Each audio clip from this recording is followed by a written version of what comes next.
Outside the city gates, where the wind carries the sharp scent of burning refuse and stray dogs scavenge for remnants, a man sits alone in the cold dirt. If we actually listen to the man on the ash heap for the remaining 40 chapters, a shocking contradiction emerges. Job is not patient. They offer him a clear, transactional formula to escape the ashes. It is easy to read these middle chapters and dismiss the friends as arrogant villains, but the reality is far more uncomfortable. They are not evil. They are terrified. They are looking at the most righteous man they have ever known, stripped of everything, scraping his bleeding skin with broken pottery. If Job is truly innocent, then the universe is wild, unpredictable, and profoundly dangerous. If Job can suffer for absolutely no reason, then a storm could come for their children tomorrow. To protect themselves from that terrifying vulnerability, they sacrifice their friend on the altar of their theology. They use orthodox, biblical-sounding principles to explain away the mystery of pain. They would rather believe that Job is a secret monster than accept that God's justice does not fit neatly into human spreadsheets. They are defending God, but they are doing it entirely to protect their own illusion of control. This is where the literary trap of the book springs shut on the reader. The friend's logic sounds perfectly reasonable. It sounds like sermons we have heard, self-help books we have read, and well-meaning advice we have offered to the grieving. We instinctively want to believe that if we just make the right choices, we can build a firewall against tragedy. He is aggressively furious. He curses the day he was born and wishes his mother had miscarried. But because we stood in the heavenly courtroom in the opening chapters, we know their flawless theology is a lie. Job is not suffering because he failed. He is suffering because he was faithful. The neat formulas have collapsed. Job vehemently refuses to confess to crimes he did not commit, refusing to compromise his integrity just to make his friends feel safe. But the isolation is crushing. Trapped between the false accusations of his peers and the deafening silence of heaven, Job realizes he cannot win a theological debate. He needs a different strategy. The debate has reached a breaking point. Job realizes that trying to convince his friends is useless. They have chosen. The theological debate has reached a dead end. Job realizes that his words cannot penetrate his friends' self-protective armor, and they certainly cannot pierce the brass heavens above him. The ancient formulas have failed, so Job changes his strategy. He stops arguing theology and begins demanding a trial. As the chapters progress, Job's language shifts into a deeply legal register. He knows that a mortal man cannot drag the creator of the universe into a human courtroom. The power imbalance is infinite.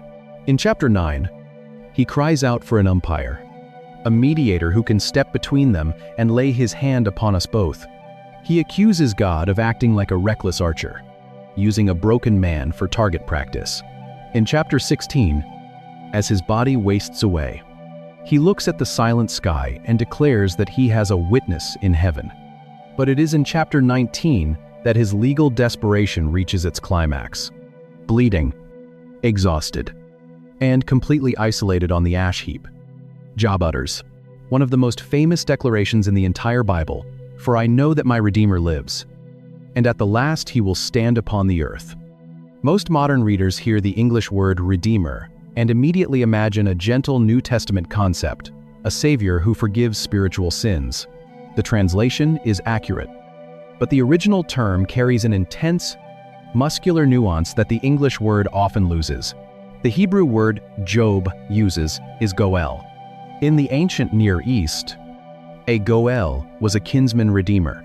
This was not an abstract, spiritual metaphor. It was a physical, legal role assigned to a blood relative.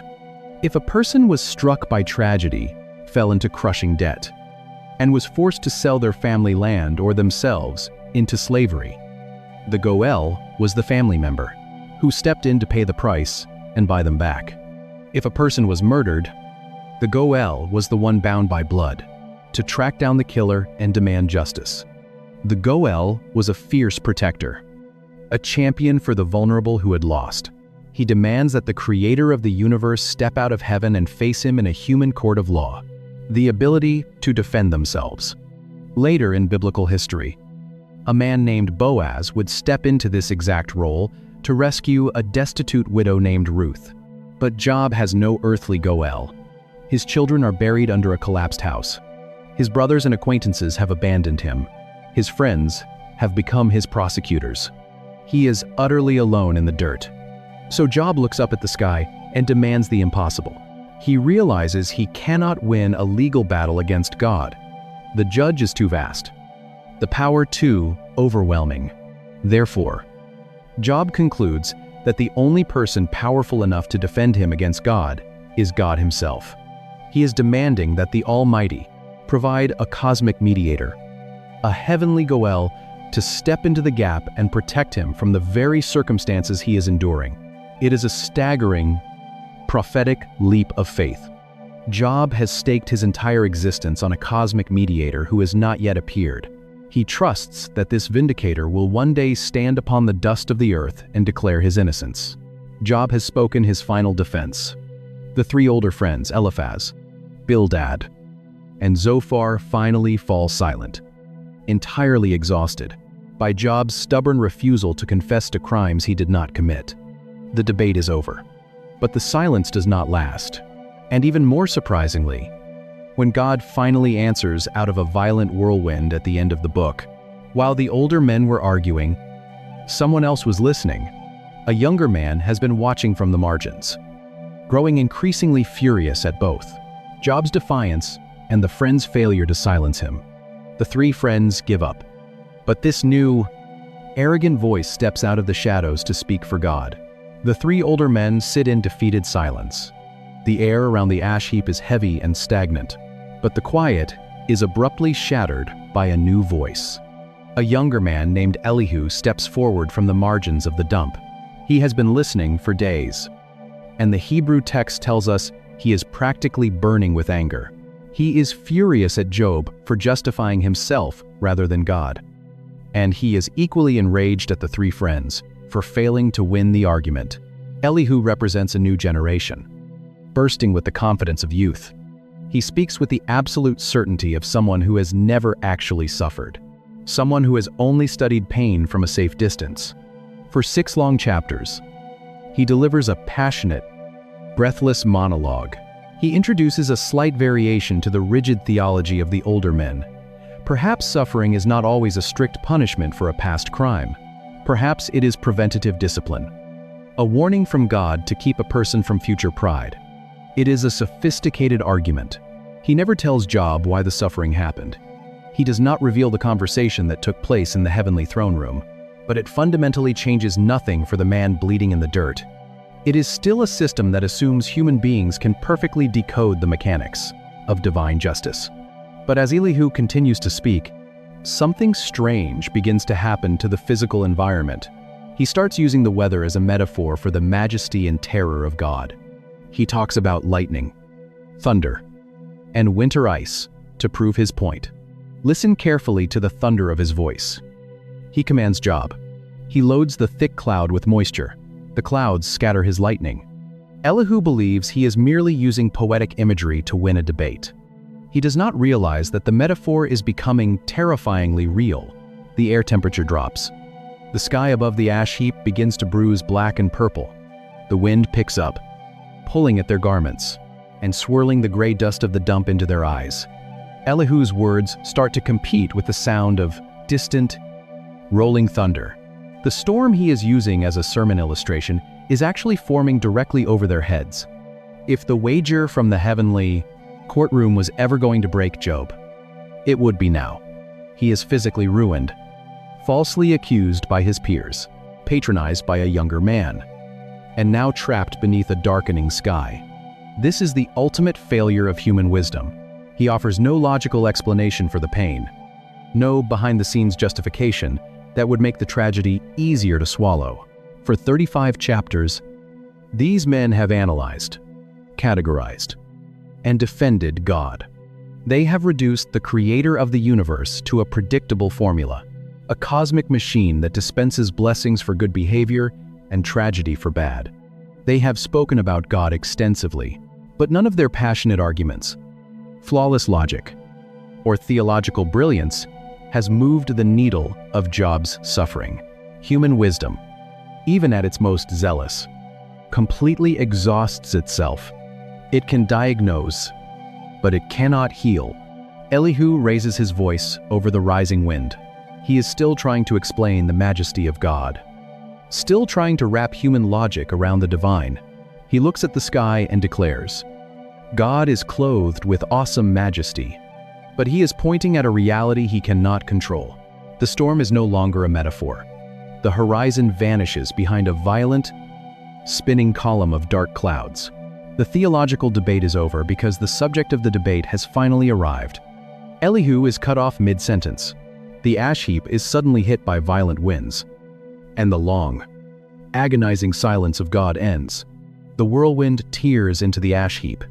The dust and debris of the city dump are swept into a blinding vortex.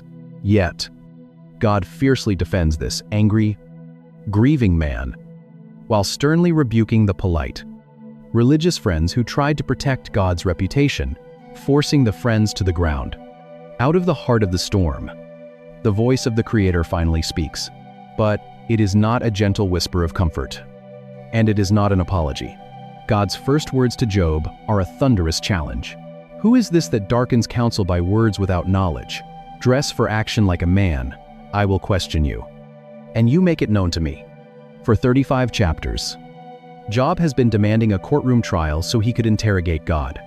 Now the judge has arrived, but the courtroom is completely overturned. God puts Job on the witness stand, and in one of the most brilliant, unexpected twists in all of biblical literature, God never answers Job's question. He does not mention the adversary in the heavenly throne room. He does not explain the cosmic wager. He does not offer a theological defense of why innocent suffering exists. Instead, God takes the broken man on a breathtaking, terrifying tour of the cosmos. Where were you when I laid the foundation of the earth? God asks.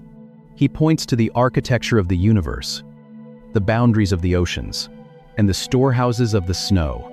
He asks Job if he knows how to bind the chains of the Pleiades or guide the stars of the Bear. Then, the tour moves to the wild, untamed corners of the earth. God points to the mountain goat giving birth in isolation. This is not ultimately a story about why good people suffer. It is a story about whether God is worth trusting when the universe completely stops making sense. The wild donkey roaming the salt land, and the ostrich that leaves her eggs in the dust. To the ancient mind, these animals were useless. They provided no agricultural value. They could not be domesticated or monetized.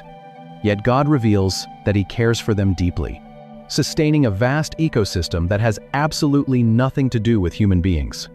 The climax of the speech is the introduction of two terrifying beasts, Behemoth and Leviathan. These are not merely large animals. In ancient Near Eastern literature, they were symbols of primordial chaos and untamed destruction. Leviathan breathes fire and treats iron like straw. No human can put a leash on it. It represents the chaotic, dangerous elements of the universe that bring unexplainable tragedy. God does not deny that this chaos exists. Instead, He reveals that while Leviathan is a monster to humanity, it is essentially a pet on a leash to the Creator. Only God has the wisdom to master it.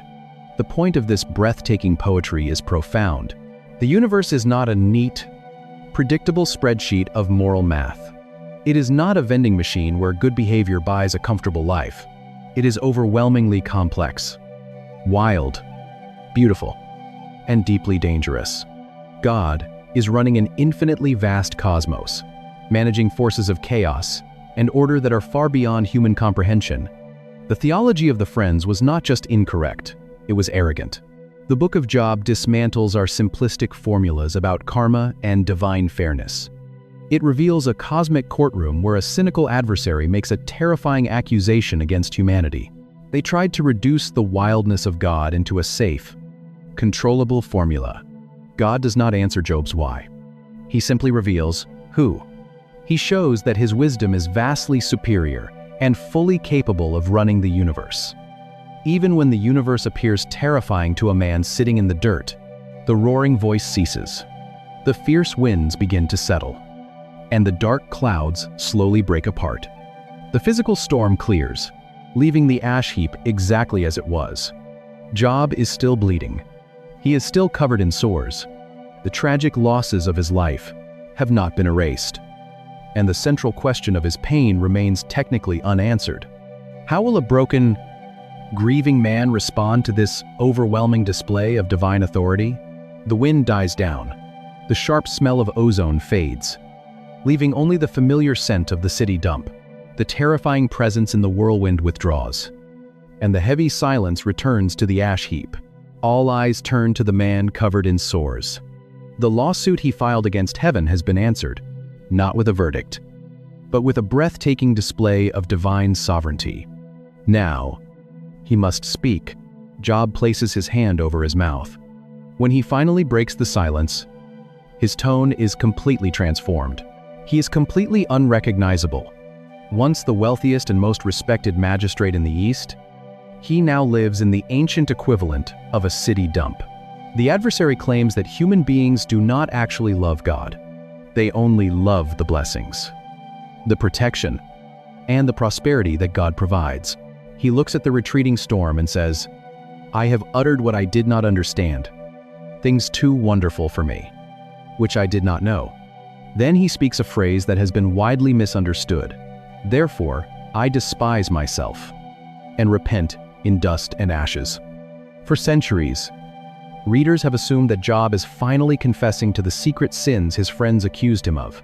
But that cannot be true, because God himself declared Job innocent in the very first chapter. Job is not repenting of moral failure. He is repenting of his arrogance. He is retracting his demand to run the universe. Having stood face to face with the overwhelming, untamed wisdom of the Creator, Job realizes that his human spreadsheet of cause and effect is far too small to contain God.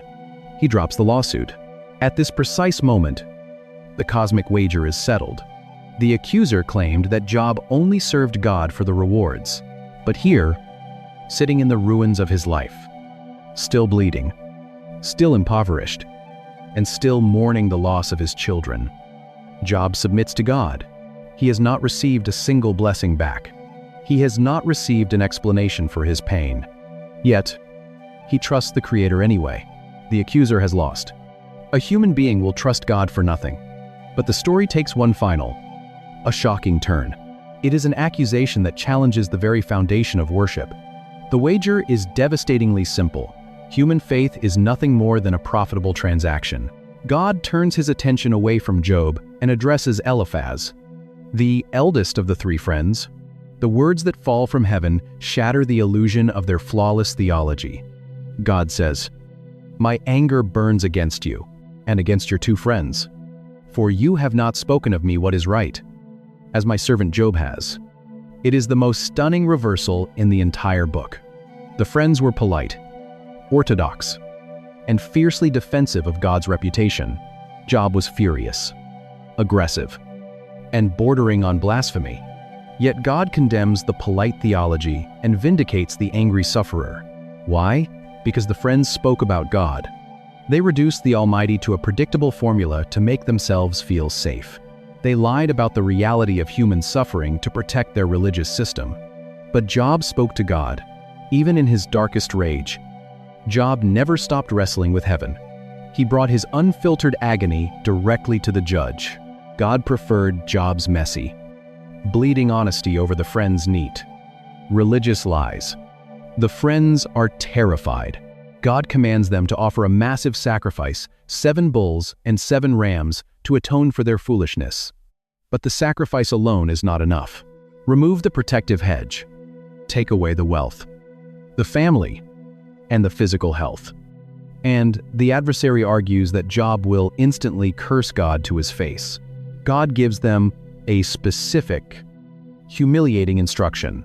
If they want to be forgiven, they must go to the very man they just spent days torturing with their accusations. Job has been vindicated by the Creator of the universe, but he is still sitting in the ashes.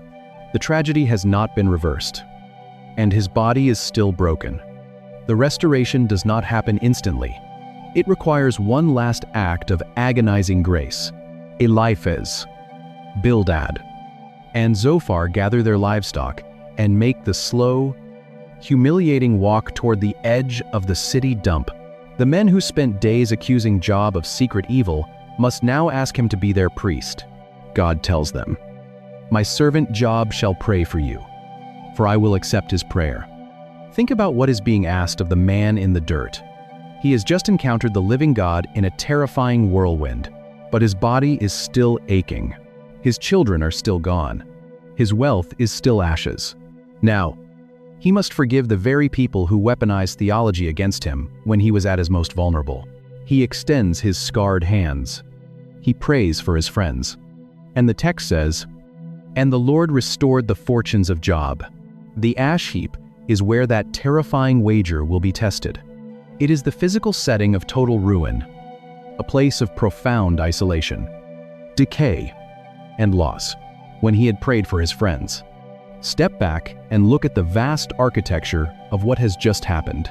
We opened this book expecting a manual on why bad things happen to good people. We wanted the moral math to work. But the book of Job gives us something far more profound. It reveals that human suffering is not a reliable gauge of divine punishment. It proves that God's wisdom is too wild and complex to fit into our small religious formulas. And it demonstrates that messy, honest lament is far closer to the heart of God than polite, self-protective performance. But this story is not the end of the biblical pattern. Centuries later, the desperate cry of the man on the ash heap would finally be answered in full. Job begged for a Goel, a cosmic mediator who would bridge the infinite gap between a broken human and a holy God. Jesus of Nazareth is that Redeemer. He did not remain safely in the heavenly courtroom. He descended into the dirt. He took on the full weight of human suffering, faced the chaotic forces of Leviathan and death, and became the ultimate innocent sufferer on the cross. Jesus did not offer a theological lecture on the origin of pain. He took the pain upon himself. This changes how we look at the opening image. The man sitting in the dust has been stripped of every earthly comfort, every piece of evidence that God is good. At the beginning of the story, the ash heap was a symbol of total ruin, a place of agonizing isolation where a man sat, scraping his skin in the dark. But by the end, it has been completely transformed. It becomes an altar.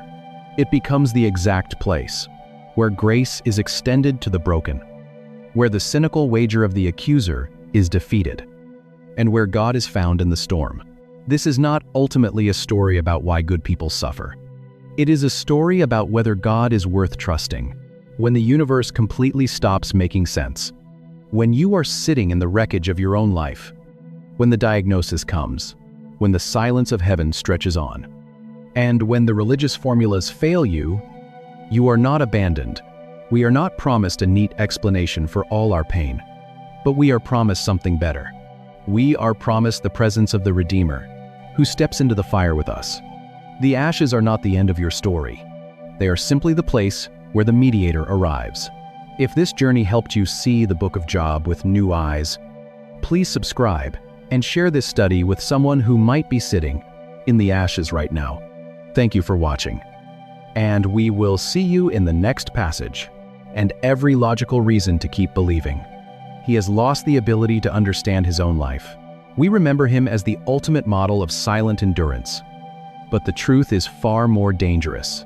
The silence on the ash heap is about to break, and when it does, Job will put God on trial. But before we can hear his fiery accusation, we must step back and look at the strange architecture of the world he inhabits. The story of Job does not begin in the dirt. It begins in a place the sufferer cannot see. His body is covered in painful, weeping sores from the soles of his feet to the crown of his head. Before the first sheep is stolen or the first storm strikes, the narrative opens in a divine courtroom. The heavenly beings present themselves before God, and among them is a figure the Hebrew text calls Hasatan. In this context, the word functions, not as a proper personal name, but as a title, the accuser, or the prosecuting attorney. His role is to patrol the earth and search for flaws in human devotion. When God points to Job's blameless life, the accuser counters with a deeply cynical question: does Job fear God for nothing? This opening scene is essential to the narrative, but it is also a deliberate literary trap. The Book of Job is a masterpiece of ancient Near Eastern wisdom literature. In the ancient world, from Babylon to Egypt, wisdom texts generally operated on a basic principle of moral math: act righteously, and the gods will bless you; act foolishly, and you will suffer. It provided a neat, predictable framework for a well-ordered life. The biblical book of Proverbs often reflects this general rule of cause and effect. But the author of Job constructs a brilliant, unsettling architecture to show what happens when the formula completely fails. The structure of the book is a masterclass in tension. He reaches into the smoldering ash heap, picks up a jagged, broken piece of pottery, and begins to scrape his ruined skin. It opens with 2 chapters of simple, straightforward prose, setting up the cosmic wager, and it ends with a brief prose epilogue. But the vast interior, nearly 40 chapters, is a massive, turbulent storm of dense, relentless Hebrew poetry. The trap lies in the divide between the reader's knowledge and the character's blindness. Because we have read the prologue, we have stood in the heavenly throne room, we know Job is innocent. We know his suffering is not a divine punishment for a secret failure. But the human beings in the story know absolutely nothing about the cosmic wager. They cannot hear the conversation in heaven. The curtain has been closed. We are forced to watch a man and his friends try to solve an agonizing puzzle, while we hold the one piece they are missing. When news of the total collapse of Job's estate spreads, 3 of his friends, Eliphaz, Bildad, and Zophar, travel from distant regions to comfort him. When they arrive at the edge of the ash heap, the sight is so horrific they do not even recognize the ruined figure in front of them. The man who once judged their disputes and commanded respect is now a silent, bleeding outcast. When most readers hear the name Job, they immediately think of one famous phrase: the patience of Job. They tear their robes, throw dust into the air, and sit on the ground beside him. For 7 days and 7 nights, they do not say a single word. In the ancient world, this was the traditional practice of mourning, sitting in physical solidarity with the shattered. It is the only thing the friends do right in the entire book. They offer their bodily presence instead of theology. But silence is difficult to sustain. The human mind demands an explanation for pain. We instinctively crave a reason for suffering, because a reason provides an illusion of control. If we can map out exactly why a tragedy happened, we can protect ourselves from prose, from experiencing the same fate. We want the moral math to work. The structure of the book forces the reader to sit in this uncomfortable waiting period. We know the friends are about to offer religious answers that sound perfectly pious, but are fundamentally wrong. We know Job is about to demand an explanation he will not receive. For 7 days, the ash heap is perfectly quiet, but it is a heavy silence, carrying the weight of unanswerable questions. Then, the man covered in ashes finally opens his mouth, and what comes out is terrifying. We imagine a quiet, stoic saint who lost his vast wealth, his 10 children, and his physical health in a single, devastating afternoon. Section 3. The Myth of the Patient Man. The 7th day ends. The heavy, unbroken silence of the ash heap finally fractures. Job opens his cracked lips, and the first words he speaks are not a quiet prayer of submission. They are a violent, poetic curse. He does not curse God. He refuses to give the accuser that victory, but he curses the very day of his birth. "Let the day perish on which I was born," he cries, "and the night that said, a man is conceived." To understand the sheer depth of this agony, we must look at how the Hebrew author constructs this speech. Job is deliberately reversing the language of Genesis 1. In the story of creation, God spoke into the cosmic void and said, "Let there be light," bringing order out of chaos. But here in the dirt, Job begs for the order of his life to collapse back into the primordial dark. Over and over, he cries, Let that day be darkness. He wishes the light had never found him. If he cannot have the peace of the grave, he demands to know why God continues to give breath to a man whose way is hidden, whose future has been walled in by suffering. This is the exact moment the narrative shifts. Yet simply bowed his head and never uttered a single word of complaint. We assume his story is a neat theological fable. The calm, measured prose of the prologue disappears, replaced by a massive storm of dense, turbulent Hebrew poetry. The writer changes genres because prose is too small to contain trauma. Poetry is the language of the shattered. It does not require polite, logical progression. It holds paradox, fury, and bleeding emotion. And it is here that the popular myth of the patient man completely disintegrates. For the next 30 chapters, Job is relentless. He accuses God of acting like an enemy. He compares the Almighty to a lion hunting him down, to a warrior shooting poisoned arrows into his flesh, to a violent storm crushing him for no reason. He cries out, "I will not restrain my mouth. I will speak in the anguish of my spirit. I will complain in the bitterness of my soul." This is not the sanitized, polite religion we are often taught. But notice what happens next. Fire does not fall from the sky to consume him. God does not extinguish Job for his anger. We often assume that spiritual maturity requires suppressing our grief, putting on a brave face, and pretending we understand.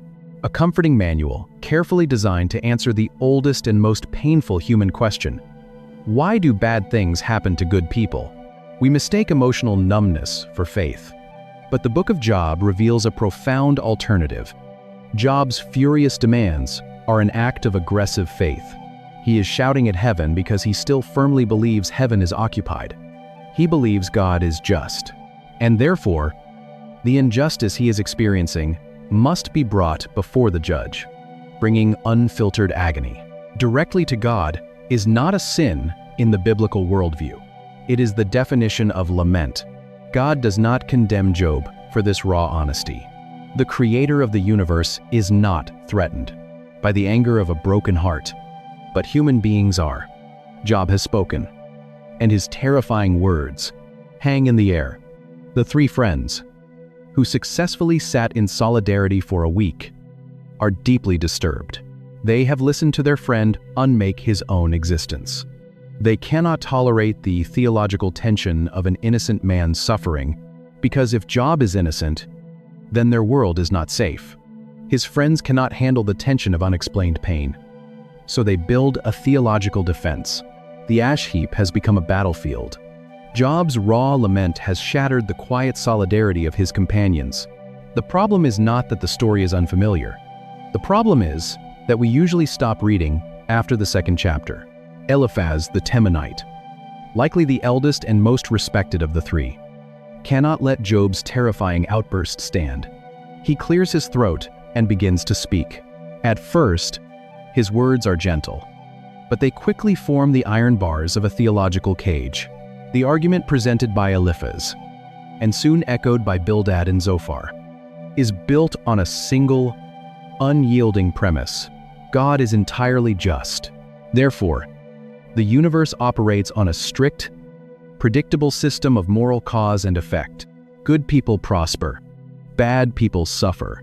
It is the ancient equivalent of karma, a system of retributive justice where every blessing is earned and every tragedy is deserved. Eliphaz looks at the ruined man in the dirt and asks a rhetorical question that cuts straight to the bone. Think now, who that was innocent ever perished? Or where were the upright cut off? The logic is brutally simple. God punishes the wicked. Job is experiencing divine punishment. Therefore, Job must be deeply wicked.